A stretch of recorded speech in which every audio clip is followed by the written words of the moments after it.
નમસ્કાર વિદ્યાર્થી મિત્રો, હું રવિ પટેલ યુસીડીસી વર્ચ્યુઅલ પ્લેટફોર્મ પર આપનું હાર્દિક સ્વાગત કરું છું. હું આશા રાખું છું કે તમે મસ્ત અને સ્વસ્થ ઉત્સાહિત હશો. આપણે જે 1 મેના રોજ જીપીએસસી એન્ટ્રન્સ ટેસ્ટ લીધી હતી એનું એસેનું સોલ્યુશન આપણે જોવાના છીએ આજે. એમાં 2 સેક્શન હતા. સેક્શન એ જેમાં ઇંગ્લિશ કમ્પલસરી હતો એક એસે, અને સેક્શન બીમાં એક ગુજરાતી એસે હતો. બંનેના 50-50 માર્ક હતા. એમ ટોટલ 100 માર્ક્સનું આપણું એસેનું પેપર હતું એમ. તો આજે આપણે સેક્શન એનું સોલ્યુશન જોવાના છીએ કે એક સોલ્યુશન એટલે એની અંદર શું શું આવી શકે એમ, કે એક ગાઈડન્સ તરીકે એમ. આનો કોઈ મોડલ આન્સર ના હોય એમ. એસે આપણે કોઈ પણ વસ્તુ એનું કન્ટેન્ટ છે, એનું પ્રેઝન્ટેશન સારું હોય, એના આપણે ફેક્ટ ને ડેટા હોય આપણી પાસે, તો એસે સારો લખાવાનો છે અને સારા માર્ક્સ આવવાના જ છે એમ. તો સેક્શન એમાં આપણે જોઈએ 4 એસે હતા એમ. તો સૌપ્રથમ કોઓપરેટિવ રિલેટેડ એક એસે હતો. પછી બીજો એક એન્વાયરમેન્ટ ને ડેવલપમેન્ટનો એસે હતો. ત્રીજો એક ન્યૂઝપેપરમાં આખું સ્ટેટમેન્ટ આવેલું હતું એમ, તો એના રિલેટેડ હતો એમ. આપણે આગળ જોશું. અને ચોથો એસે હતો કે સાયન્સ એન્ડ ટેકનોલોજી રિલેટેડ હતો એમ. તો જનરલી આપણે સિલેક્શન એવું કરીએ કે 3rd નંબરનો ટોપિક છે એમ, કે એ ઓછો આમ સિલેક્શનમાં આવે એમ. સૌપ્રથમ તો એક આ હોટ ફેવરેટ એસે થઈ જાય, અને એક બીજો આ કે સાયન્સ એન્ડ ટેકનોલોજી રિલેટેડ આપણી પાસે ઘણું બધું કન્ટેન્ટ હોય એમ. અને કોઓપરેટિવ હમણાં સરકારે મિનિસ્ટ્રી બનાવી છે, તો એના રિલેટેડ આપણે થોડુંક જાણકારી જાણતા હશું, અને બંધારણમાં પણ એનો ઉલ્લેખ છે એમ. તો એ વિશે બી આપણે થોડુંક વિચારી શકાય. તો આ 2 ટોપિકમાંથી સૌથી વધારે લોકોએ લખવાનું પસંદ કર્યું જ હશે એમ. તો પહેલો એસે આપણે જોઈએ કે કોઓપરેટિવ સોલ્યુશન ટુ રૂરલ પુઅર્ટી એમ. આમાં મોસ્ટલી લોકોએ શું કર્યું છે, પુઅર્ટી રિલેટેડ લખી કાઢ્યું છે. પરંતુ ખાસ ધ્યાન રાખવાની વાત છે કે કોઓપરેટિવ અહીંયા વર્ડ્સ આપવામાં આવ્યો છે, અને રૂરલ પુઅર્ટી 2 શબ્દો છે, અને આ ત્રીજો એક શબ્દ કે સોલ્યુશન એમ. કે રૂરલ પુઅર્ટી રિમૂવ કરવા માટે કોઓપરેટિવ શું કામ કરી રહી છે, એના રિલેટેડ આપણે વાતો કરવાની હતી એમ. એના વિશે લખવાનું હતું એમ. કે કન્ટેન્ટ આપણે કોઓપરેટિવ પર જ જવાનું છે, અને રૂરલ પુઅર્ટીના પ્રોબ્લેમ સોલ્યુશન આઈડેન્ટિફાઈ કરવાના છે એમ. તો સૌપ્રથમ આમાં શરૂઆત એવી રીતે કરી શકાય કે કોઓપરેટિવ વર્ડ્સ છે એમ. આપણે ફ્લોમાં જ જઈએ તો સૌપ્રથમ વર્ડ્સ આપણને કોઓપરેટિવ મળે છે એમ. તો કોઓપરેટિવનું આપણું સિમ્પલ ડેફિનેશન સાથે સમજાઈ શકીએ એમ. કે કોઓપરેટિવ શું છે, તો કે એક મ્યુચ્યુઅલ ઓર્ગેનાઇઝેશન છે કે જેમાં બધા સાથે મળીને કામ કરતા હોય, અને એનું મેઇન ઉદ્દેશ્ય શું હોય કે નો પ્રોફિટ એમ. કે કોઈ પ્રોફિટ જનરેટ કરતું નથી એમ. કે કોઈ એનો એવો ઉદ્દેશ્ય ના હોય એમ, કે જે કમાય છે એમ તો ઇક્વલી ડિસ્ટ્રીબ્યુટ થાય એમ. કે કોને અન્યાય પણ ન થાય, અને જેટલું નફો મળે છે એ દરેકને સમાન ભાગે મળે એમ. એવી રીતે કોઓપરેટિવ કામ કરતી હોય એમ. એનો ઉદ્દેશ્ય શું છે મેન, તો કે બધાનું વેલફેર એમ, કે સમાજ કલ્યાણનું કામ કરવાનું છે એમ, કે દરેકનું કલ્યાણ થાય એમ. તો કોઓપરેટિવ ની શરૂઆત શું થઈ, એનો ઇતિહાસ આપણે જાણતા હોઈએ તો એ લખી શકીએ કે એનું મૂળ વતન તો કે EU કે યુરોપિયન દેશોમાં સૌપ્રથમ આ કોન્સેપ્ટનો ઉદ્ભવ થયેલો એમ. અને પછી આપણે અંગ્રેજો આપણે અહીંયા ઇન્ડિયા આવેલા હતા, તો એમના દ્વારા પણ અહીંયા કેટલીક કમિટીઓ રચવામાં આવી. સૌપ્રથમ કોઓપરેટિવની વાત કરીએ તો કે 19 ડિકેડના લાસ્ટ ક્વાર્ટરમાં ઇન્ડિયામાં કોઓપરેટિવ સોસાયટીની ચર્ચા થઈને એની વિશે મદ્રાસ, ડેક્કન પ્લેટ્યુ છે કે પંજાબનો જે એગ્રીકલ્ચર એરિયા છે, તો ત્યાં આગળ આવું મ્યુચ્યુઅલી ઓર્ગેનાઇઝેશન બધાએ રચ્યા અને કોઓપરેટિવની શરૂઆત થયેલી એમ. પણ ઓફિશિયલી વાત કરીએ તો સૌપ્રથમ 1904માં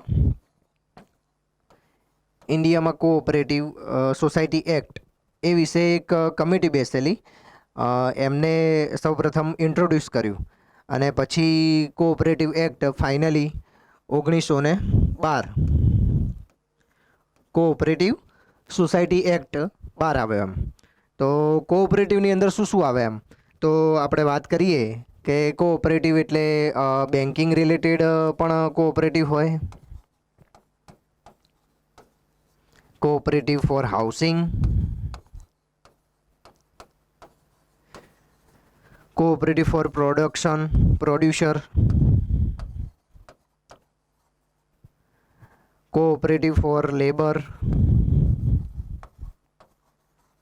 એગ્રીકલ્ચર ફાર્મ પ્રોડક્ટ હોય, કોઓપરેટિવ ફોર ડેરી પ્રોડક્શન, તો ડેરી રિલેટેડ પણ કોઓપરેટિવ હોય છે. કોઓપરેટિવ એજ્યુકેશનમાં પણ કોઓપરેટિવ ટ્રસ્ટ ને એ બધું ચાલતું હોય છે. તો અલગ અલગ ડાયમેન્શન આટલા કવર છે, ઇનફ છે એમ કે આટલા વિશે તમે ચર્ચા કરી શકો છો એમ. તો એ વિશે લખો. આ થયું કોઓપરેટિવની વાત. હવે કોઓપરેટિવ મુદ્દાની વાત એ છે કે રૂરલ પુવર્ટી એમ કે અહીંયા આપણે જોશું કે અહીંયા વર્ડ્સ આપેલો છે રૂરલ પુવર્ટી. એના માટે સોલ્યુશન શું છે? તો સૌપ્રથમ આપણને એ ખબર હોવી જોઈએ કે રૂરલ પુવર્ટી એટલે કે ગ્રામ્ય વિસ્તારમાં કેવા પ્રોબ્લેમ છે, એમ મુશ્કેલીઓ શું શું આવે છે, એમ શા માટે ગામડા વિસ્તારમાં પ્રોબ્લેમ આવી રહ્યા છે, કયા કયા પ્રોબ્લેમ છે પુવર્ટી માટેના, ગરીબીના કારણો? તો કે એક એજ્યુકેશનની વાત કરીએ કે એજ્યુકેશન રેટ ઓછું હોય.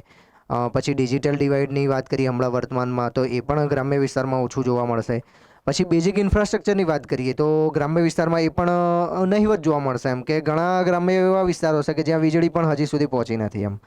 પછી ટ્રાન્સપોર્ટેશનની વાત કરી શકીએ કે એનો પણ અભાવ છે, ઇન્ફ્રાસ્ટ્રક્ચરની વાત આવે. મહિલાઓની જે સ્થિતિ છે એમ તો ગ્રામ્ય વિસ્તારમાં અને અર્બન એરિયામાં એમ કે એ અર્બન એરિયાની મહિલાઓ જોબ કરતી હશે એમ, તો ગ્રામ્ય વિસ્તારમાં મોટે ભાગે મહિલાઓ ખેતી અને પશુપાલન ગૃહ ઉદ્યોગ જેવું કામ કરતી હશે એમ. ઘણી ભણેલી પણ નહીં હોય અને જે ભણેલી હશે એમને જોબ કરવાની પરમિશન પણ નહીં હોય એમ કે સોસાયટીનો પેટ્રિયાર્કલ ફેક્ટર એ અફેક્ટ કરતો હોય છે એમ. તો એ સિવાય ઘણા કારણો ગ્રામ્ય વિસ્તારમાં જોઈએ તો કે અવેરનેસ એટલી ઓછી છે કે જે રૂરલની સાથે કમ્પેરિઝન કરીએ તો ગ્રામ્ય વિસ્તારમાં અવેરનેસ સરકારી સ્કીમની હોય, લિટરેશન, પછી હેલ્થ સેક્ટર હોય, સ્વાસ્થ્યની કાળજી પણ ઓછી જોવા મળતી હોય કે બહુ જ 4-5 ગામડા વિસ્તાર ભેગો થઈને એક અર્બન હેલ્થ સેન્ટર કે PHC સેન્ટર હોય. પછી આંગણવાડી કેન્દ્રો આ 2-3 ગામના ભેગા એક કોમન હોય, એવા બધા ઘણા બધા મુદ્દા છે એમ. તો એ પ્રોબ્લેમ થાય એમ. તો એના માટે સોલ્યુશન શું છે? કોઓપરેટિવ. તો કોઓપરેટિવ આ બધા સોલ્યુશન લઈને આવી રહી છે એમ. તો કે કોઓપરેટિવ રચવાનો ઉદ્દેશ જ એ છે કે હમણાં વાત કરીએ કે સૌપ્રથમ એગ્રીકલ્ચરની વાત કરીએ તો કે ખેતી ક્ષેત્રમાં કોઓપરેટિવ સૌથી સહકારી મંડળીઓ આપણે સાંભળ્યું હશે એમ, શબ્દ અવારનવાર ન્યૂઝપેપરમાં આવતું હોય એમ. ફાર્મર પ્રોડ્યુસર ઓર્ગેનાઇઝેશન આવતું હોય, નાફેડ આવતું હોય. તો એ શું કામ કરી રહ્યા છે કે ગ્રામ્ય વિસ્તારની જે ગરીબાઈ છે કે એમને રોજગાર આપવું એમ, કે સૌપ્રથમ એમ્પ્લોયમેન્ટની વાત કરે છે એમ, રોજગાર પ્રોવાઈડ કરે છે. જે ફાર્મિંગ ક્ષેત્ર સાથે સંકળાયેલા હોય કે 4-5 ખેતરોનું એક ગ્રુપ બનતું હોય કે નક્કી કર્યું હોય 4-5 ખેડૂત હોય કે આપણે બટાકાનું વાવેતર કરશું એમ. તો એ 5 ખેતરનું કોમન વાવેતર થાય. એમાં બટાકાનું ફોરેન હાઇબ્રિડ બિયારણ લાવતા હોય, એના માટે પાછળ માવજત જે કરવાની હોય, ફર્ટિલાઇઝર છે, ખાતરો, પેસ્ટિસાઇડ કે એની દવા, કેમિકલ રસાયણો કેવા વાપરવા. ઘણીવાર એવું થતું હોય ઓર્ગેનિક ફાર્મિંગની પણ આયોજન કરેલું હોય. એ બધા ઘણા બધા મુદ્દાઓ છે એમ. આપણે એક પ્રોડક્ટની વાત કરીએ કે પોટેટોની વાત કરીએ તો એવી રીતે એક ગ્રુપ બનાવ્યું હોય. પછી એ પોટેટોનું ગ્રામમાં જ વેર હાઉસ હોય, ત્યાં કોલ્ડ સ્ટોરેજ કે ત્યાં સ્ટોર થાય અને એના માટે ટેકનોલોજી ઇન્ફ્રાસ્ટ્રક્ચર એ માટે ફંડિંગ કોઓપરેટિવ પ્રોવાઈડ કરતી હોય એમ, ટેકનોલોજી આપતી હોય. પછી એનું માર્કેટિંગ પણ કોઓપરેટિવ કરતી હોય એમ કે નાફેડ જેવી સંસ્થાઓ છે કે જે આ ફોરેસ્ટ પ્રોડક્ટ હોય કે એગ્રીકલ્ચર પ્રોડક્ટ હોય એનું સારા લેવલે માર્કેટિંગ કરતી હોય, એનું વળતર પણ સારું મળતું હોય. એ મુદ્દો થઈ શકે. પછી બટાકાની જે પ્રોડક્શન થયું છે તો કોલ્ડ સ્ટોરેજમાં સ્ટોર કર્યા છે, તો નજીકમાં એક નાનો ગૃહ ઉદ્યોગ કે સ્મોલ ઇન્ડસ્ટ્રી એમ, સ્મોલ એન્ડ મીડિયમ ઇન્ડસ્ટ્રી છે, તો એક ફેક્ટરી સ્થાપી શકાય કે જે ચિપ્સ બનાવતી હોય, અન્ય પોટેટોની પ્રોડક્ટ બનતી હોય, ઘણું બધું છે એમ. તો એ કોઓપરેટિવ એક સોલ્યુશન રૂપે આવી છે એમ. પછી એક વાત કરીએ કે આદિવાસી વિસ્તાર હોય એમ, તો એ લોકો શાકભાજી ફળફળાદી ઉગાડતા હોય, એમની અલગ પ્રોડક્ટ હોય, બાંબુ છે, એનું ઇન્ટરનેશનલ લેવલે માર્કેટિંગ થતું હોય એ માટે એક ટ્રાઇફેડ સંસ્થા છે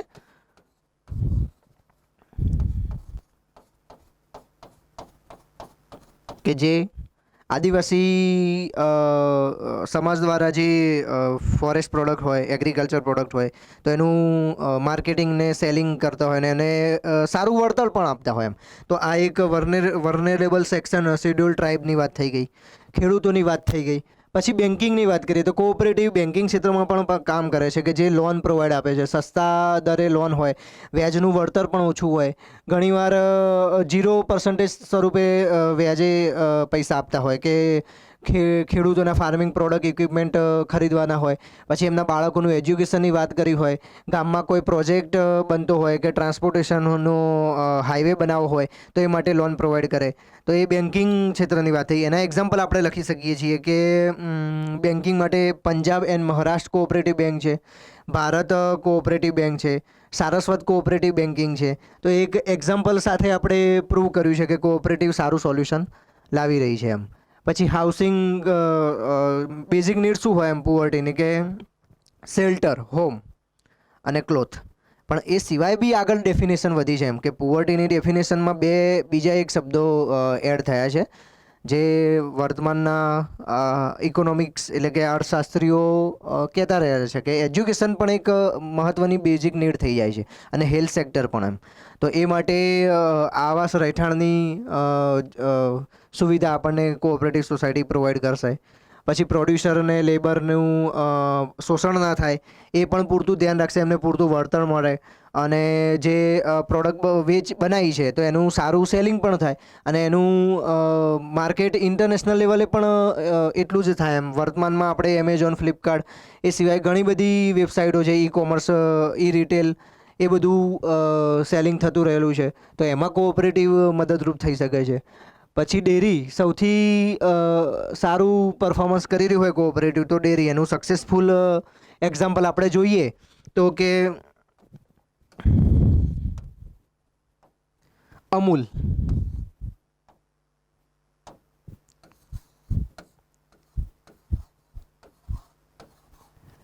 આણંદ મિલ્ક યુનિયન લિમિટેડ, કે ડેરી કોઓપરેટિવ ડેરીમાં સૌથી સફળ હોય તો એ અમૂલની પ્રોડક્ટ આપણે ઘણી બધી છે. અમૂલની પ્રોડક્ટ દૂધ, આઈસ્ક્રીમ, પાવડર, ઘણું બધું છે, બટર મિલ્ક છે. તો જે એકલું ભારત માત્ર પણ નહીં પણ આખા ઇન્ટરનેશનલ વિશ્વના 40 જેટલા દેશોમાં અમૂલની પ્રોડક્ટ વેચાય છે એમ. તો એ કોઓપરેટિવનું કેટલું સફળ ઉદાહરણ થઈ ગયું એમ. તો ડેરીની વાત થઈ ગઈ. એમાં મોસ્ટલી ગ્રામ્ય વિસ્તારની બહેનો કે જે માતા બહેનો છે એ જોડાયેલી હશે તો એનો ઉદ્યોગ, એમને રોજગાર મળે છે. પશુપાલનની ખેતી સાથે પશુપાલન થઈ શકે છે તો સારો રોજગાર મળે છે. એમનું જીવન સ્ટાન્ડર્ડ ઓફ લિવિંગ કે એમનું જીવન ધોરણ ઊંચું આવશે તો એમનું સ્વાસ્થ્ય સારું રહેશે, એ બચત થશે તો એનું બાળકોને ઉચ્ચ શિક્ષણ પ્રાપ્ત કરશે. તો એ પણ કોઓપરેટિવ સારું લિંક થઈ જાય છે આને કે એજ્યુકેશન સાથે, કે બાળકોને ઉચ્ચ અભ્યાસ માટે મોકલશે અને એ ઉચ્ચ અભ્યાસ મેળવ્યા પછી પણ ગ્રામ્ય ક્ષેત્રમાં કે ફાર્મિંગ, એગ્રીકલ્ચર, ડેરીમાં એમનું યોગદાન આપશે તો કોઓપરેટિવ સફળ રહેવાની જ છે એમ. અને સરકાર પણ એ માટે પ્રયત્નશીલ છે કે કહેવાય ને એમ કે all for each and each for all એમ. તો કોઓપરેટિવ આવી રીતે જ કામ કરે છે એમ, કે સરકાર ઘણા બધા કોઓપરેટિવના ઓર્ગેનાઇઝેશન સ્થાપ્યા છે કે જેમ કે કહીએ કે NCDC, national cooperative development corporation, NAFED થઈ ગયું, ઇફકો થઈ ગયું, પછી કોર્ડેટ કે જે કોઓપરેટિવ રૂરલ ડેવલપમેન્ટ ટ્રસ્ટ છે. પછી સૌથી સફળ બીજું એક આપણું, આ તો ગુજરાતની જ વાત ન કરતા એમ, કે કેરાલામાં પણ એક સફળ મોડલ ચાલુ થયેલું છે કે કેરાલામાં કોકોનટ કોઓપરેટિવ ચાલે છે એમ. કે મોસ્ટલી તટીય વિસ્તાર છે તો ત્યાં આગળ ઓબ્વિયસલી કોકોનટનું પ્રોડક્શન વધારે થવાનું. તો કોકોનટમાંથી ઘણી બધી પ્રોડક્ટ કોઓપરેટિવ સોસાયટી દ્વારા યુઝ થાય છે એમ, કે જેમ કે એના છોતરા હોય, છાડિયા, તો એનું ખાતર બને છે. અંદરથી જે કોકોનટ મળે છે તો એનું નીરા, કોકોનટ નીરા, એનું પાણીની વેચાણ થાય છે. કોકોનટ ઓઇલનું વેચાણ થાય છે. પછી કોકોનટ ચિપ્સ આવે છે, કોકોનટ પાવડર બને છે. ઘણી બધી પ્રોડક્ટો કોકોનટમાંથી બને છે. તો આખું સફળ કોકોનટનું કોર્પોરેશન રચાયેલું છે એમ. તો એ પણ એક સારું ઉદાહરણ થયું છે. અને સરકારના પ્રયત્નો જોઈએ તો વર્તમાનમાં કોઓપરેટિવ મિનિસ્ટ્રી પણ સ્થાપી છે એમ. તો એનું મહત્ત્વ દિવસે દિવસે વધતું રહેલું છે એમ. અને બંધારણમાં પણ કોઓપરેટિવનો ઉલ્લેખ જોવા મળે છે. તો એનું ઇમ્પોર્ટન્સ એમ પણ વધી જાય છે. અને એના આધારે આપણે સોલ્યુશન સ્વરૂપે જોઈએ તો કે કોઓપરેટિવ આ બધા ક્ષેત્રોને સાંકળીને રૂરલ પુઅર્ટી નાબૂદ કરવા માટે પ્રયત્નશીલ રહેશે એમ. આવું એક આપણે પોઝિટિવ ઓપ્ટિમિસ્ટિક સોલ્યુશન આપી શકીએ. અને એનું મહત્ત્વ જણાવીએ તો કે બંધારણમાં આપણે જોઈએ તો કોઓપરેટિવ રિલેટેડ ઘણી બધી વાતો અને આપણે બંધારણમાં જોવા મળે છે એમ. કે સૌ પ્રથમ વાત કરીએ તો કે 97મો કોન્સ્ટિટ્યુશનલ એમેન્ડમેન્ટ 2011માં આવેલો, જે કોઓપરેટિવ સોસાયટીની શબ્દની વાત કરતો હતો એમ.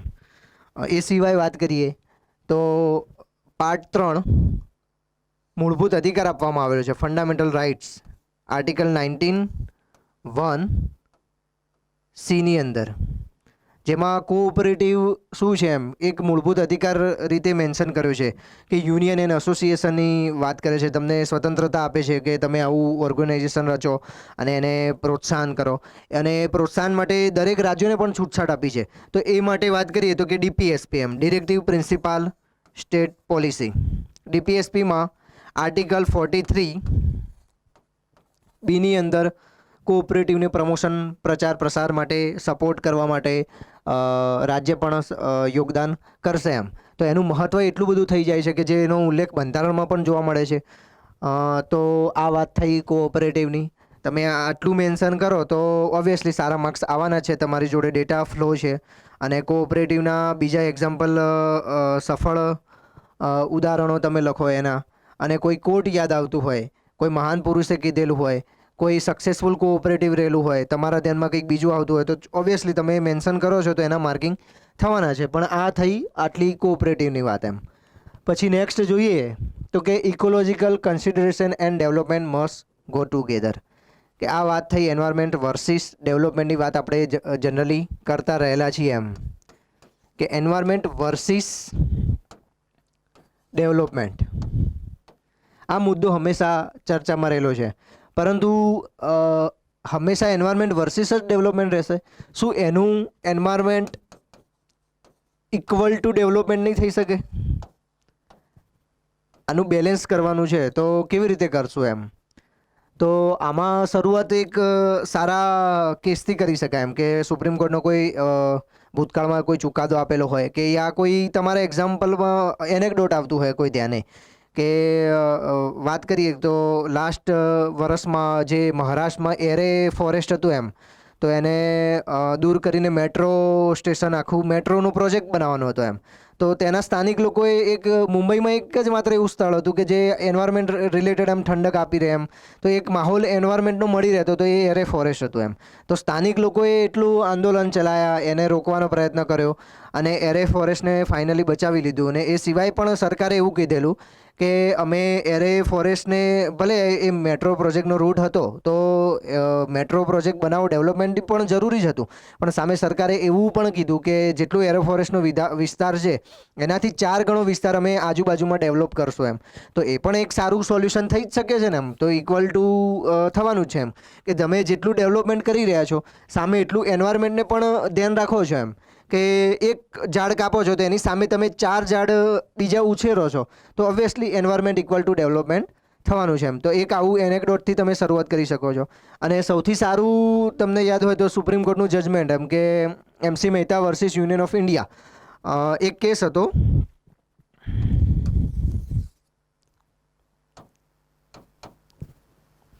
MC મહેતા વર્સિસ યુનિયન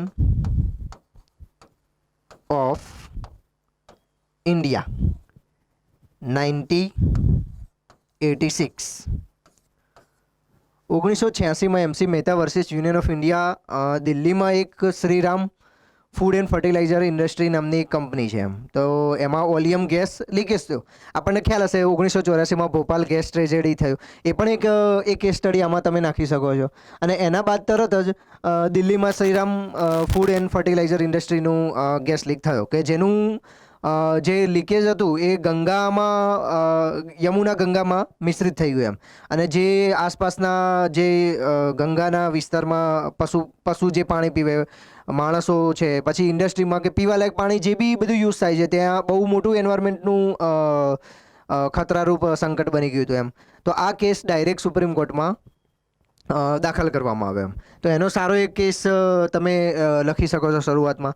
તો એક સુંદર એસેની શરૂઆત આવી રીતે થઈ શકે છે એમ. તો એન્વાયરમેન્ટની સાથે ડેવલપમેન્ટની પણ ચર્ચા થઈ જાય. એ સિવાય બીજું એક્ઝામ્પલ જોઈએ તો કે તાજમહેલનું વાત કરીએ, તાજમહેલ કેસ, કે ત્યાં આગળ આજુબાજુમાં ઇન્ડસ્ટ્રી વિસ્તાર વધી ગયું છે, તો તાજમહેલની અંદર બ્લેક ડસ્ટ આવી રહી છે એમ. તો તાજમહેલ એક બ્લેક થતો જાય છે એમ, કે આટલો સુંદર આરસ પહાડનો વ્હાઇટ માર્બલનો બનેલો તાજમહેલ આજે કાળો પડી રહ્યો છે એમ. તો આ શું છે એમ, ડેવલપમેન્ટ તો થતું જાય છે પણ સામે આપણા ઐતિહાસિક વારસાના જે સ્થળો છે તો એને નુકસાન થઈ રહ્યું છે એમ.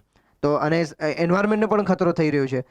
લોંગ ટર્મ જોઈએ તો આપણે દ્રશ્યો, આનું તમે એક દ્રશ્ય સ્વરૂપે પણ લખી શકો છો, અલગ અલગ કેસો કે વર્તમાનમાં હમણાં જ આસામમાં લેન્ડસ્લાઇડ થઈ ગયો, અચાનક વરસાદ આવી ગયો, ક્લાઉડ બ્રસ્ટ થઈ ગયું, તો 2 ટ્રેન ખડકી પડી એમ. તો આ બધું શા માટે થઈ રહ્યું છે? ગ્લોબલ વોર્મિંગની વાત કરી શકો છો, ટેમ્પરેચર વધી રહ્યું છે, અવારનવાર સાયક્લોન આવી રહ્યા છે, અવારનવાર માવઠા કે કહેવાય ને એમ કે ઇન સિઝનલ રેન, તો એ આવી રહ્યું છે. તો આ બધું શું છે એમ? તો ડેવલપમેન્ટ તો છે જ પણ એની સાથે એન્વાયરમેન્ટને પણ ખતરો થઈ રહ્યો છે એમ. તો આવા તમે કેસ સ્ટડીઝ લખો, એક્ઝામ્પલ લખો. એ ઇકોલોજીની વાત થઈ, પણ ઇકોલોજી કહેવા શું માગે છે એમ? તો કે મિનિમમ ડેમેજ ટુ એન્વાયરમેન્ટ, કે એન્વાયરમેન્ટને તમે ઓછામાં ઓછું નુકસાન કરો ને, એ ઇકોલોજીકલ કન્સિડરેશનની વાત કરે છે એમ. તો આ એ ટર્મ એ સમજાવી રહ્યું છે. અને સામે ડેવલપમેન્ટ મસ્ટ ટુગેધર એમ, કે ડેવલપમેન્ટ ઓબ્વિયસલી વધવું જ જોઈએ. તમે જુઓ એમ કે ઘણા નોર્ડિક દેશોની વાત કરીએ, સ્વીડન, નેધરલેન્ડ, ડેનમાર્ક જેવા દેશો છે, એ લોકો એન્વાયરમેન્ટ પ્રત્યે એટલા બધા સતર્ક છે કે ડેવલપમેન્ટ તો ઓબ્વિયસલી આપણા કરતાં સારું છે તે દેશોમાં, પરંતુ એન્વાયરમેન્ટને પણ ધ્યાને એ લોકો રાખે છે.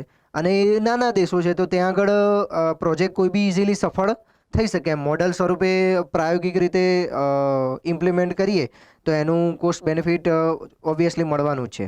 એવી રીતે આપણે ઇન્ડિયામાં પણ P2P એટલે કે પોરબંદરથી પાણીપત સુધીનો એક ગ્રીન કોરિડોર બનાવવામાં આવેલો છે. તો એ પણ એક ડેવલપમેન્ટ તો થવાનું જ છે. સાથે સાથે થાર ડેઝર્ટ છે, એનું ડેઝર્ટિફિકેશન અટકશે અને એન્વાયરમેન્ટ વરસાદ લાવશે, સારું એગ્રીકલ્ચરને ફાયદો થશે. તો એક સમયે એક એવું કહી શકાય કે આપણે જે ટાર્ગેટ નક્કી કરેલો છે કે 1.5 પેરિસ ક્લાઇમેટમાં વૈશ્વિક તાપમાન 1.5°C પ્રી ઇન્ડસ્ટ્રીયલ લેવલ સુધી રાખવું એમ નિશ્ચિત કરેલું છે, અને મેક્સિમમ 2°C સુધી જ જવા દેવું છે. તો આ એક ઇનડાયરેક્ટલી સફળ થવાનો ચાન્સીસ છે એમ. અને આગળ વાત કરીએ તો કે કોઈ સારું કોટ તમને આના રિલેટેડ યાદ આવતું હોય તો તમે એ મેન્શન કરી શકો છો. પછી એન્વાયરમેન્ટ રિલેટેડ સરકારના શું પ્રયાસો છે, તો એની વાત કરીએ તો કે બાયોડાયવર્સિટી એક્ટ,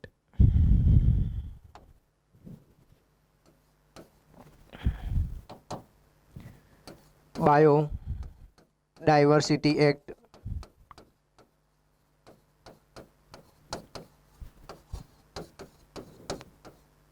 (1972). પછી water act 1974, air act 1981, environment protection act 1986. એ બધું શું છે? એન્વાયરમેન્ટ માટે સરકાર પગલાં લઈ રહી છે એમ. તો ડેવલપમેન્ટ તો એની સ્થાને છે, સરકાર વિકાસાત્મક ઘણા બધા કાર્યક્રમો કરે છે. હવે જોઈશું ને તો એ સરકારના મોટા મોટા ભવનો હશે, તો સંસદ ભવન હોય તો એને ગ્રીન બિલ્ડિંગ શબ્દ તમે સાંભળ્યો હશે, ગ્રીન કોરિડોર, કે હાઈવે હોય, નેશનલ ભારતમાલા, સાગરમાલા જેવા પ્રોજેક્ટો છે તો ગ્રીન કોરિડોર બનાવવાની વાતો ચાલતી હશે એમ, ગ્રીન બિલ્ડિંગની વાત ચાલે. એ શું દર્શાવી રહ્યું છે એમ? વર્ટિકલ ફાર્મિંગ છે, precision farming, zero budget natural farming, organic farming, એ બધી વાતો સરકારે એમનેમ નથી કરી રહી. તો એ એન્વાયરમેન્ટ માટે સતર્ક બની રહ્યા છે. અને આ મુદ્દો એટલા માટે ચર્ચામાં હતો કે ઇઝરાયલ જોડે એક વૈશ્વિક કોન્ફરન્સ થયેલી એમ. તો એમાં ઇઝરાયલનું જે ઇરિગેશન પર એગ્રીકલ્ચરનું પ્રોજેક્ટ છે એ આપણે અહીંયા ઇમ્પ્લિમેન્ટ કરવામાં આવેલો છે. કેવી રીતે જાપાનની મિયાવાકી પદ્ધતિ છે. તો આ બધી ટેકનોલોજી સરકાર લાવી રહી છે એમ, વૈશ્વિક કરારો થાય છે. અને એ માટે પેરિસ ક્લાઇમેટ, ક્યોટો પ્રોટોકોલ છે, સેન્ડાઈ ફ્રેમવર્ક છે, રિયો ડી જેનેરોમાં જે કોન્ફરન્સ યોજાઈ હતી, યુનાઇટેડ નેશન્સની ઘણી સંસ્થાઓ છે, UNEP, કે જેનું નૈરોબીમાં એનું હેડક્વાર્ટર આવેલું છે, યુનાઇટેડ નેશન એન્વાયરમેન્ટ પ્રોગ્રામ. તો એ પણ એક એન્વાયરમેન્ટ પ્રત્યે ચિંતિત છે. તો સાથે સાથે સામે UNDP છે, યુનાઇટેડ નેશન ડેવલપમેન્ટ પ્રોગ્રામ એમ. તો એ પણ એક ડેવલપમેન્ટની વાત કરી રહ્યા છે. પરંતુ કેવું ડેવલપમેન્ટ? તો આપણે શબ્દ સાંભળ્યો હશે એમ કે SDG શબ્દ અવારનવાર આપણે જોતા હશું એમ. SDG લક્ષ્યાંક 2030 શું છે? SDG તો સતત વિકાસ લક્ષ્યાંકો, સસ્ટેનેબલ ડેવલપમેન્ટ ગોલ્સ 2013. જેની સમય મર્યાદા 2015થી 2030 છે.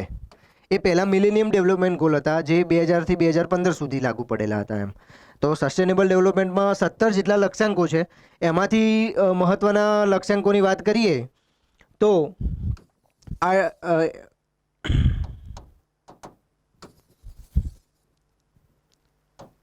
એસડીજી લક્ષ્યાંક નંબર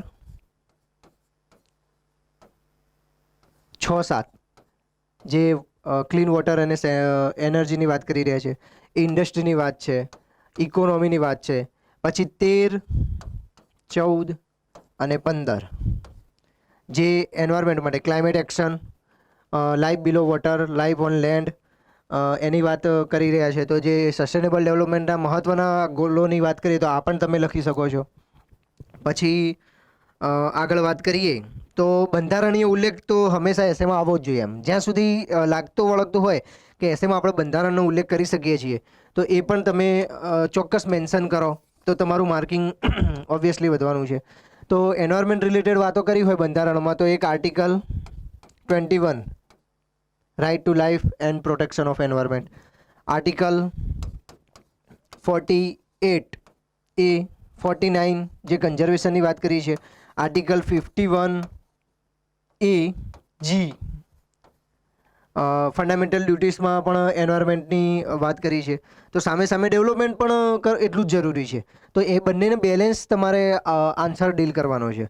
તો કેટલીક વાર આપણે જોઈએ તો ઘણીવાર સારું પણ થઈ રહેલું છે એમ, ડેવલપમેન્ટના લીધે એન્વાયરમેન્ટ પણ બચી રહ્યું છે એમ, કે સ્મોક ટાવર, એર ટાવર, પ્રિસિપેટર હોય, કેટલાક એવા મશીનો છે કે જેને આપણે વૃક્ષ હોય તો એને ઉપાડીને બીજી જગ્યાએ લઈ જઈએ છીએ. તો એક મશીનીકરણનું ડેવલપમેન્ટ તો થયું જ છે, સામે સામે આપણને એન્વાયરમેન્ટનો પણ બેનિફિટ મળી રહ્યો છે એમ.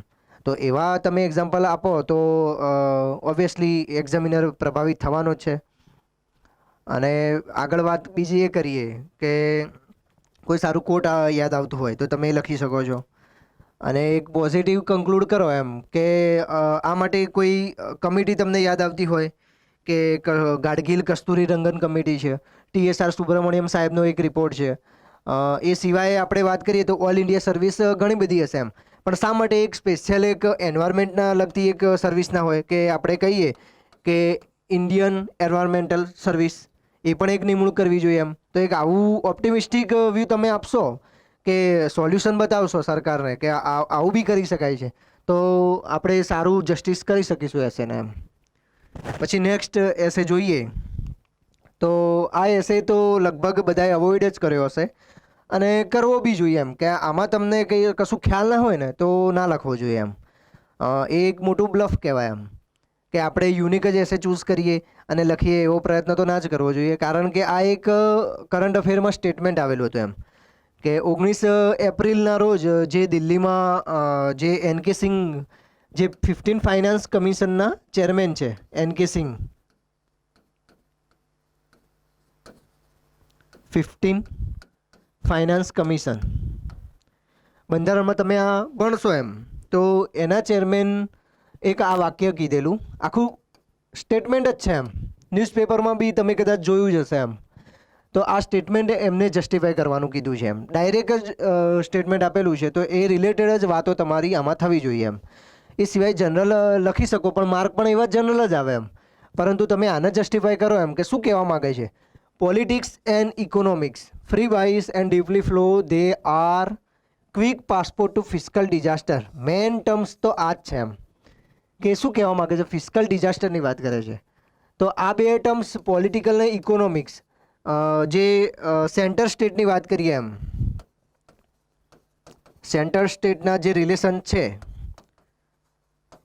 એ સંદર્ભે એનકે સિંઘ દ્વારા ચર્ચા કરવામાં આવી હતી. મહત્વનો મુદ્દો આ બંનેનો જ હતો એમ. તો એમને અલગ અલગ ડાયમેન્શન દર્શાવેલા હતા કે આવું થઈ શા માટે રહ્યું છે એમ. તો આપણે ચર્ચા કરીએ કે આમાં ડાયરેક્ટ એમની જ વાતો આપણને ખ્યાલ હોય તો લખવાની છે, નહીં તો આપણે એવું બી સ્ટાર્ટિંગ કરી શકીએ કે ખ્યાલ જ નથી પણ આપણે આ એસે લખવો છે એમ. બાકીના ટોપિક એવા અલગ જ છે કે એમાં આપણે બિલકુલ વિચારી નથી શકતા, અને આમાં આપણી પાસે થોડું બી કન્ટેન્ટ છે તો તમે વાત કરી શકો કે પોસ્ટ કોવિડ ઇરાની વાત કરો, કે કોરોના સમયે વિશ્વના દરેક સ્તરે એમ આપણે ઇન્ડિયાના પર્સપેક્ટિવથી ન વિચારતા વિશ્વમાં પણ આ જોવા મળ્યું છે કે દરેક એકબીજાને મદદ કરી છે એમ. વેક્સિનેશન ડિપ્લોમસી હોય કે કોઈ ફૂડની વાત કરી હોય કે કોઈ દવાની વાત કરી હોય એમ, કે કોઈ ટેબ્લેટ આપી છે કે કોઈ રસી આપી છે એમ. તો અને ભારતની વાત કરીએ તો ભારત સરકારે one nation one ration card અંતર્ગત દરેકને ફ્રી ફૂડ આપ્યું છે એમ. કેટલાએ ઘણી બધી મદદ કરી છે. માઇગ્રેટ થયેલા હોય એમને શરણ આપ્યા છે, કેમ્પેન રોજ્યા છે, હોસ્પિટલો રચી છે, પીએમ કેર ફંડ બનાવવામાં આવેલું. એ બધું કેવી રીતે આવ્યું? તો જનતાના સહયોગથી. પરંતુ અલ્ટિમેટલી બર્ડન તો સ્ટેટ અને સેન્ટર ગવર્મેન્ટને જ પડવાનું હતું એમ. કેટલું બધું નુકસાન ગયું છે આર્થિક ઇકોનોમી. આપણી ઇકોનોમી ઠપ થઈ ગયેલી એમ. તો રિપોર્ટ મુજબ કહીએ તો કે 23.9% નેગેટિવ આપણને ઇકોનોમી જોવા મળી હતી એમ. તો આ બધું નુકસાન કવર કરવું અઘરું પડી જાય એમ. જ્યારે ભારત સપનું લઈને આગળ ચાલી રહ્યું છે કે $5 ટ્રિલિયન ઇકોનોમીની આપણે વૈશ્વિક અર્થતંત્રની સપનું જોઈ રહ્યા છીએ એમ. તો આ પરિસ્થિતિ તો સાવ આપણને નેગેટિવ દર્શાવી રહી છે એમ. પરંતુ એ સમયે પણ આપણે લોકોને હ્યુમનિઝમ કે માનવતાનો જે હાર્દ છે એ આપણે પુરવાર કર્યો છે. અને આપણા દેશ પૂરતો જ નહીં પણ આજુબાજુના દેશોને પણ આપણે મદદ કરી છે એમ. ઓપરેશન ઈ સંજીવની હેઠળ આપણે બીજા દેશોને મદદરૂપ થયા છીએ, રસી આપી છે. આપણા વૈજ્ઞાનિકોએ ખૂબ જ ઝડપી રસીનું સંશોધન કરી લીધું કે જે સફળ પણ રહી હતી. હાઇડ્રોક્સીક્લોરોક્વિન દવાનું આપણે નામ આપણે અવારનવાર ન્યૂઝપેપરમાં જોયું હશે એમ. આપણા વિદેશ મંત્રી સતત અન્ય દેશોના કોમ્યુનિકેશન કરતા રહેલા છે એમ. પ્રધાનમંત્રી પણ વૈશ્વિક સંમેલનો હોય તો સતત દરેકને માર્ગદર્શન પ્રોવાઈડ કરતા રહેલા છે. પરંતુ અલ્ટિમેટલી બર્ડન તો સેન્ટર ગવર્મેન્ટના જ આવવાનું હતું. તો એનકે સિંઘ ફાઇનાન્સ કમિશનમાં શું કહેવામાં આવેલું છે? તો એમાં અલગ અલગ ડિવિઝન આપેલા છે એમ. એ પ્રમાણે ફંડિંગ આપવામાં આવતું હોય છે એમ.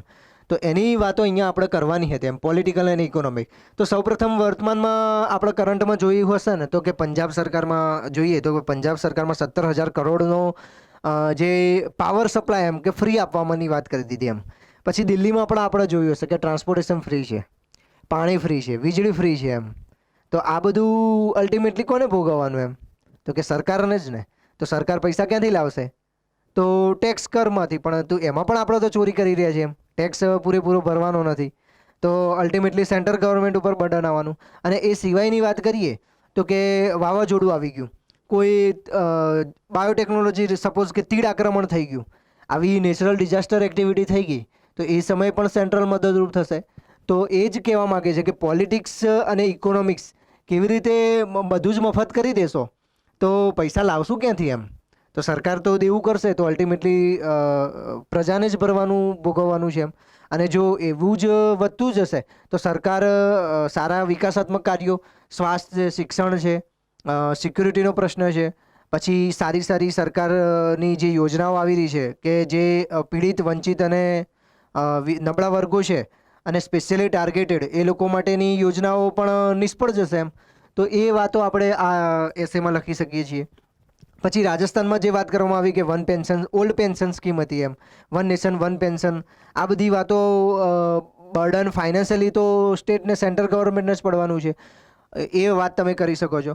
પછી યુનાઇટેડ નેશન્સની સંસ્થા છે કે ફાઉ, ફૂડ એન્ડ એગ્રીકલ્ચર ઓર્ગેનાઇઝેશન, જે હંમેશા આપણે જે સુગર મિલ છે, સબસિડી એગ્રીકલ્ચરને આપતા રહ્યા છે એમ. ફાર્મર હોય તો એને ફર્ટિલાઇઝર, ખાતર ખરીદવા માટે સબસિડી આપતા હોય, બિયારણ માટે કેટલી આવી અલગ અલગ સબસિડીઓ આપીએ છીએ. તો એ સબસિડી જ આપશું તો જે ફંડિંગ છે એ લાવવું ક્યાંથી એમ? તો એક મોટો એક પ્રશ્ન થઈ ગયો છે. તો સબસિડીની વાત તમે આમાં કરી શકો છો.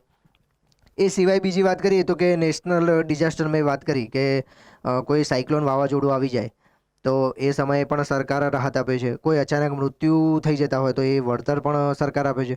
કોરોનામાં જ આપણે જોયું કે અકાળ મૃત્યુ કોઈના થઈ ગયા હોય તો સરકારે આર્થિક સહાય પણ કરી છે. એવી રીતે કોઈ ગંભીર અકસ્માત થઈ ગયો હોય, કુદરતી કારણે લેન્ડસ્લાઇડ થઈ જાય કે ક્લાઉડ બર્સ્ટ થઈ જાય કે પૂર આવી જાય, એવી ઘટનાઓ બની હોય, હીટ સ્ટ્રોક લાગી ગયો હોય તો સરકાર સહાય કરતી રહેલી છે. તો આ બધું જ કર્યા જ જશે તો ફંડ લાવવું ક્યાંથી એમ? તો એક મોટું ડિઝાસ્ટર ક્રિએટ કરી દેશે એમ, કે જે એને કહેવાય ને કે પાસપોર્ટ ટુ ફિસ્કલ ડિઝાસ્ટર. એમાં પણ વર્ડ વાપર્યો છે ક્વિક, કે ઝડપી આ થઈ જશે એમ. અને એ તમે જેએમ કેન્સ, જે ફેમસ અર્થશાસ્ત્રી છે, આનું કોર્સ તમે કરી શકો છો એમ કે એમને કીધેલું એમ કે કોઈ ભૂલ થવી સ્વાભાવિક છે, પરંતુ એ ભૂલ જલ્દી ખબર પડવી ને એ બહુ મહત્ત્વનું છે. તો આ જો ફિસ્કલ ડિઝાસ્ટર થયું છે તો એનું રિકવરી જલ્દી થશે ને તો આપણે ફિસ્કલ જે આ બર્ડન પડશે એ ડિઝાસ્ટર નહીં બની જાય એમ. નહીં તો શું થશે કે ફાઇનાન્શિયલ ક્રાઇસિસ થઈ જશે એમ.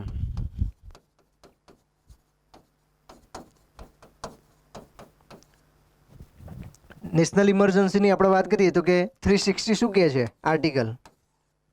ફાઇનાન્શિયલ ક્રાઇસિસ જે આપણે 1991માં એલપીજી સુધારા લાયા એ આના કારણે જ લાવેલા હતા એમ. આપણું વૈશ્વિક દેવું વધતું જ જશે એમ, વધતું જ જશે તો સરકારને અલ્ટિમેટલી આ કરવું પડશે, તો એક મોટું ડિઝાસ્ટર કે નાણાકીય સંકટ ઊભું થઈ જશે. એ સિવાય આગળ વાત કરીએ તો આ બધું તો કરશું, પણ એનું સોલ્યુશન શું? તો એનકે સિંઘ દ્વારા જે વાતો કહેવામાં આવેલી છે એ તમે મેન્શન કરો તો ઓબ્વિયસલી આને તમે સારો એક એસે લખી શકો છો. પછી આગળ લાસ્ટ ટોપિકની વાત કરીએ તો કે participation of woman in the field of science and technology. આ એસે જનરલી બધા લખવાનો પસંદ કરે એમ કે આની જોડે આપણે કંઈ પણ લખી શકીએ છીએ એમ. અને એક રોચક વાત એ પણ છે કે STEM science, technology, engineering and mathematics ફિલ્ડમાં આખા વર્લ્ડમાં હાઈએસ્ટ 43% જેટલી મહિલાઓ અભ્યાસ કરીને ઉચ્ચ શિક્ષણ પ્રાપ્ત કર્યું છે એમ, કે જે આખા વિશ્વમાં સૌથી વધારે છે. પરંતુ દુઃખદ વાત એ છે કે આમાંની જે એમ્પ્લોયમેન્ટ ક્રિએટ થયું છે એ માત્ર 14% જ છે એમ. તો બાકીની મહિલાઓ શું કર્યું તો એ આપણે ડિસ્કસ કરશું એમ આગળ. તો આવા ડેટાથી તમે શરૂઆત કરી શકો છો. અને કેટલાક કેસ સ્ટડી છે સક્સેસફુલ વુમન, તો એના એક્ઝામ્પલ તમે આ એસેમાં લખવાના હતા એમ.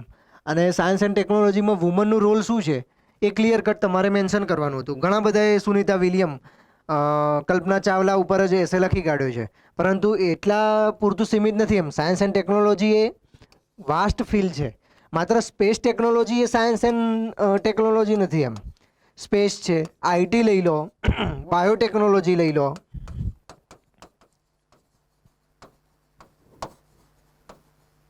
બાયોટેકનોલોજી છે, આઈટી ફિલ્ડ છે, પછી એગ્રીકલ્ચરમાં ઇનોવેટિવ કામ કરેલું હોય, કેમિસ્ટ્રી, કેમિકલ, પછી એ સિવાય મેડિકલની વાત કરો તમે, મેડિકલ પણ એક સાયન્સ એન્ડ ટેકનોલોજીનો પાર્ટ છે. એન્વાયરમેન્ટની પણ વાત કરી શકો છો તમે. આવા અલગ અલગ ડાયમેન્શન તમે ડીલ કરશો ને ત્યારે એક એસે સંપૂર્ણ થયો કહેવાય આમ. તો તમે વાત અલગ અલગ આઈઆઈટી ફિલ્ડ લખેલું છે.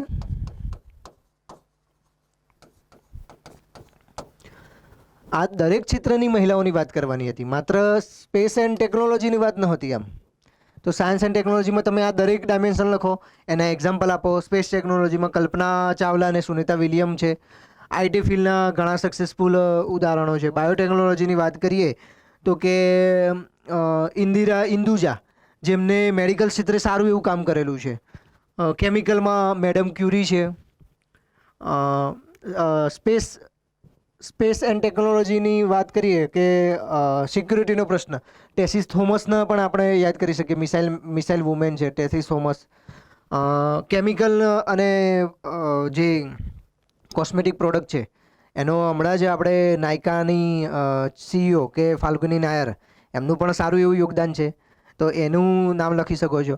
પછી મંગલ મિશનમાં જે નંદિની હરિનાથ, એમનું સારું યોગદાન હતું.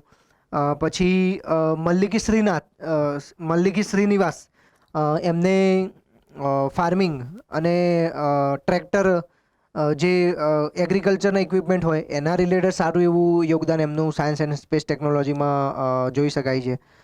પછી સ્વાતિ પીરામલનું નામ તમે લખી શકો છો.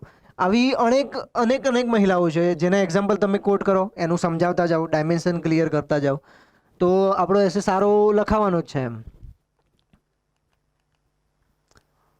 અને મહિલાઓનું યોગદાન લખશો અને આ ડેટા તમે ઓથેન્ટિક આપશો અને ફ્યુચરિસ્ટિક વે ફોરવર્ડ તમે દર્શાવી શકો છો કે સરકારના પ્રયાસો શું છે, અને બંધારણીય પણ હા કોઈ પણ એસે હોય એમાં બંધારણીય ઉલ્લેખ આવતો હોય તો અવશ્ય કરવાનો જ. તો આમાં બંધારણીય ઉલ્લેખ શું આવી શકે છે? સાયન્સ એન્ડ ટેકનોલોજીની વાત કરીએ તો આર્ટિકલ આપણે ફંડામેન્ટલ ડ્યુટીમાં વાત કરેલી છે આર્ટિકલ 51A અંદર કે સાયન્ટિફિક ટેમ્પરામેન્ટ એમ કે એનો વિકાસ દરેકે કરવો જ જોઈએ એમ, એ માટે આપણે પ્રયત્નશીલ રહેવાનું જ છે. અને એમાં મહિલાઓને પણ એટલી જ આપણને સમાવેશ કરવાના છે. એ સિવાય મહિલાનું આપણું સ્ટેટસ શું છે એમ કે શા માટે મહિલાઓ આ ક્ષેત્રમાં આગળ નથી આવી રહી, એના તમે પ્રોબ્લેમ લખો, એનું સોલ્યુશન બતાવો. કે પેટ્રિયાટ્રિકલ વાત છે, સ્ટ્રેસ કે જે પ્રોફેશનલ અને પર્સનલ લાઈફ બેલેન્સ નથી કરી શકતી મહિલાઓ. પછી એનો સ્ટ્રેસ હોય કે ફેમિલી સાચવવું છે, સોસાયટીનો પ્રેશર હોય એમ, એને એક ટેબુ હોય એમ, સ્ટીરિયોટાઈપની વાત કરતા હોય, તો એ બધા પ્રોબ્લેમ્સ આવી રહ્યા છે. એમ છતાંય પણ અનેક મહિલાઓ એમાંથી બહાર આવી છે, સ્ટ્રગલિંગ કર્યું છે. તો એની વાતો તમે કેસ સ્ટડી રૂપે લખીને સોલ્યુશન આપી શકો છો. અને સરકાર પણ પ્રયત્નશીલ છે આ માટે. તો સરકાર અવારનવાર સાયન્સ કેમ્પ યોજતી રહેશે. સાયન્સ ડે હોય તો એ માટે વિશેષ સેમિનારો યોજશે, મહિલા બેઝ થીમ બનાવશે. વુમન ડે હોય તો એ માટે મહિલાઓ આગળ આવે તે માટે પ્રોત્સાહન કરશે. તે માટે ઈસરોનો પણ એક પ્રોગ્રામ છે કે યુવિકા, એમાં આવી હોનહાર બાળકીઓ જે ધોરણ 9 પછી ઉચ્ચ અભ્યાસ કરવો હોય એ માટે એને આકર્ષક રૂપ એક પ્લેટફોર્મ પૂરું પાડે છે. તો તમે એની વાત કરી શકો છો. પછી ગતિ સ્કીમની વાત કરી શકો છો કે જેમાં કહેવામાં આવેલું છે કે gender advancement for transforming institution GATI, એ સાયન્સ એન્ડ ટેકનોલોજીમાં મહિલાઓને પ્રોત્સાહન રૂપે સરકાર સ્કીમ લોન્ચ કરેલી છે. પછી કિરણ સ્કીમ છે, એ સિવાય વિજ્ઞાન જ્યોતિ સ્કીમ છે. આવી રીતે સરકાર પણ એમને પ્રોત્સાહન આપતી જ રહેલી છે એમ. તો તમે એ મેન્શન કરો, સરકારના પ્રયાસો લખો. પછી વૈશ્વિક સ્તરે કંઈક અલગ મોડલ હોય કે કોઈ દેશમાં સારી સિદ્ધિ પ્રાપ્ત કરેલી હોય. મહિલાઓ આજકાલ માત્ર સાયન્સ એન્ડ ટેકનોલોજીમાં જોબ જ નથી કરી રહી, પરંતુ એમાં ઇન્વેન્શન, ઇનોવેટિવ ડિસ્કવરી પણ કરી રહેલી છે. પેટન્ટ પણ અનેક મહિલાઓના નામે આપણે નોંધી છે એમ. તો પેટન્ટની વાત તમે કરો. ઇન્ટેલેક્ચુઅલ પ્રોપર્ટી રાઇટ્સ મહિલાઓના નામે છે. આજે મહિલા દરેક ક્ષેત્રમાં આગળ વધી રહી છે. તો એવું ફ્યુચરિસ્ટિક વાત કરો કે જે આપણે લક્ષ્યાંક લઈને આગળ આવ્યા છીએ કે એસડીજી ગોલ, એસડીજી સતત વિકાસ લક્ષ્યાંક તો ઓલમોસ્ટ દરેક આન્સરમાં આપણે આવવો જ જોઈએ એમ. તો એ પણ તમે મેન્શન કરી શકો છો કે એસડીજી ગોલ લૈંગિક ભેદભાવ ના થાય એમ. એ માટે આર્ટિકલ એસડીજી લક્ષ્યાંક 5, 10 આ બંને તમે આમાં મેન્શન કરી શકો છો. તો આપણો આન્સર ઓલમોસ્ટ કવર થઈ જશે એમ. અને કોઈ કોડ સારું યાદ આવતું હોય તો તમે એને કન્ક્લુડ લાસ્ટમાં કરી શકો છો એમ. આ થઈ એસેનું સોલ્યુશનની વાત. એ છતાંય એસેમાં તમને ઘણી બધી મૂંઝવણો રહેતી હશે. એસે કેવી રીતે લખવો, એસેનું સ્ટાન્ડર્ડ ફોર્મેટ શું હોઈ શકે, કે કંઈ પણ પ્રોબ્લેમ આવી રહ્યો એમ. ઘણીવાર આપણને એવું થાય કે એસે લખવા બેસીએ અને પેન જ ના ઉપડતી હોય એમ. તો એ માટે સ્ટ્રેટેજી શું હોઈ શકે? યુપીએસસીમાં અને જીપીએસસીમાં એસે કેટલા માર્ક્સનો હોય, કેવું પેટર્ન હોય, એમની માર્કિંગ પેટર્ન શું છે, કેવા એસેમાં ટોપિક આવે છે, આખો ટ્રેન્ડ શું છે એમ. એ માટેનું એક સ્ટ્રેટેજી સેશન તમે કોમેન્ટ બોક્સમાં કહેશો, જરૂર જણાય તો આપણે ચોક્કસ એવું એક સ્ટ્રેટેજી સેશન લાવીશું કે જે તમને આવનારી ભવિષ્યમાં એક્ઝામો જે આવે એમ તો તમને મદદરૂપ થાય. અને તમે પણ એક સારા ઓફિસર બનો અને સરકારમાં જઈને સારું આપણે કામ કરી શકીએ એ માટેની શુભેચ્છાઓ સાથે હું વિરામ લઉં. ધન્યવાદ. જય હિન્દ.